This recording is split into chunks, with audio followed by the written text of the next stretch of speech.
Alright guys, we're back with another military vehicle review. So every Wednesday I post a vehicle review. Normally they're going to be military. I have some that are coming up that are more sci-fi, but I'm curious to see what you guys think of those. But today we have a cool custom camo LEGO World War II Japanese ShinHoTo tank. Now this was completely designed by my buddy Elliot, or Lego Guy 830. He's not very active on YouTube anymore as far as Lego goes, but when he was, he built some awesome tanks, this being one of them. He sent this design over to me and I had to build this. This I've actually built for the Battle of Peleliu, which was a MOC series I did a while back. I'll put something up in the cards section for that. But basically guys, this is just a normal ShinHoTo tank, or at least the one I built.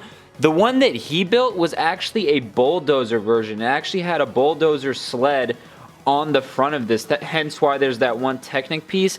I removed that simply because I knew I didn't have all the parts for it. I probably did looking back at it, but I wanted to build this model because basically this is the more accurate one to the MOC I was building at the time, which was Peleliu, you know. So basically it's in a full camo scheme. So we've got a multiple, you know, colors here. We have green, we have olive green, we have, you know, these light bluish gray and dark bluish gray parts you see.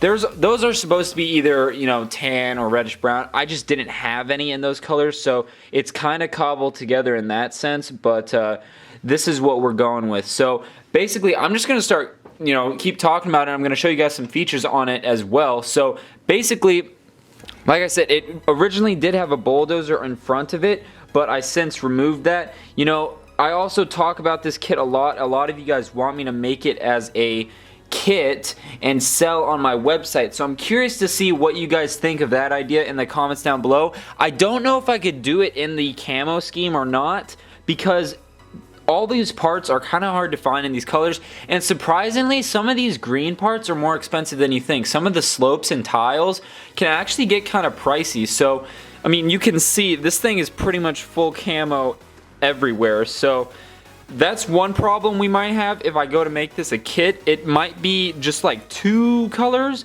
maybe like tan and reddish brown, or it might be all tan or all gray or something like that. But you can see it has a really cool camo scheme. We have the main turret up here. We've got the hatch. There's actually supposed to be another tile on each side here to make that flush up top. Once again, I didn't have any. And then we've got a little machine gun out the back using a neck bracket piece and a little screwdriver piece.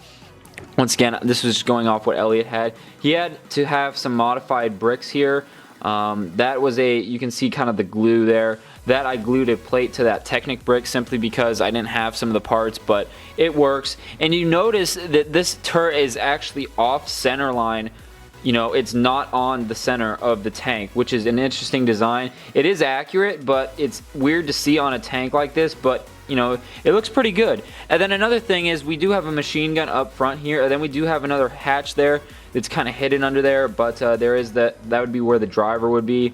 Then you have the fenders here using some 1x2 tiles, and then you also have the fenders in the back using some, I think those are plate modified. And then we have some detailing in the back here. We got a pickaxe and just a little bar piece to give it a more realist, you know, look like it's carrying something. And then we also have these exhaust ports in the back. Once again, camo. I'm kind of alternating colors.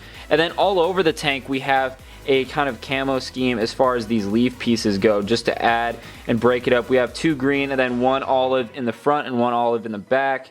And overall it looks really good. You can see there's the front view of the tank. You can see how the turret is actually about one or two studs off to the left, and that just makes it interesting here, as you can see here. So it uses these old tire or these wheel pieces, and then it uses kind of the modern, I believe that's a 35 tooth gear or something like that. It's like the medium size gear, and then all those are just the 2x2 dish pieces. Now you can see some of these are old gray, like this one, and this one, and then those are the new gray. I had those and I thought, you know, since I don't have any in tan, let's get some of the old and new gray and alternate them, and it will kind of act as like a secondhand camo. So you can see there I did that. We have two old gray and one there, and it just makes it look a little bit more broken up versus being all gray. But you do see that I did have those two wheel pieces in tan. I don't think they made them I think they made them in black. I don't know if they made them in any other colors. Correct me if I'm wrong.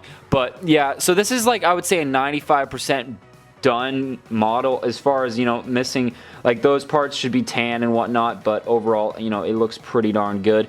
And I'm curious to see what you guys think. Like I said, I think it'd be a really cool kit. If I did the camo, it's probably going to be pushing $200, but I feel like I could do just the normal tank for like $150 maybe. So let me know if you guys would be interested in this tank. I don't know how many people are building World War II Pacific still, but let me know in the comments down below. Overall, it's a cool little tank. You can flip it over here. You can kind of see the undercarriage there.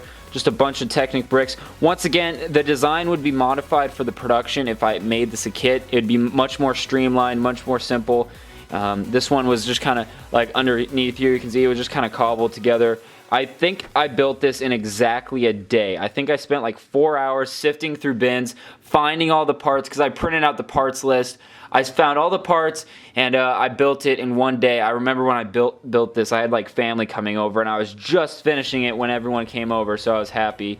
And overall, it's a really cool tank because I wouldn't say it's long, but it's really skinny, and it's a really cool build. And I'm happy to have it on my collection. This is one that I'll never sell. This one specifically, if I make a kit, obviously I'll sell them, but this one I'm definitely leaving on my shelf. I'm definitely not going to take any parts off of it. If I need anything for anything else, this is something I'm going to keep completely intact because it's a really cool build, and I really like having it up on the shelf. It just breaks up the color, like I said, because it's the camo scheme. But yeah, guys, I'm going to stop rambling on. Thanks for watching this video. Thanks for watching the, let's see, I think this is the second military vehicle review that we've done in a row. So every Wednesday I post these, and then every Thursday I post weekly updates, so you can check that out tomorrow. But guys, thank you so much for watching. Check out last week's military review. I'll put that right there. Check out another video by clicking right here. Make sure you guys subscribe by clicking right there. Man, I can't speak today. But anyways, thank you guys so much for watching, and I'll see you guys in tomorrow's video. Peace out.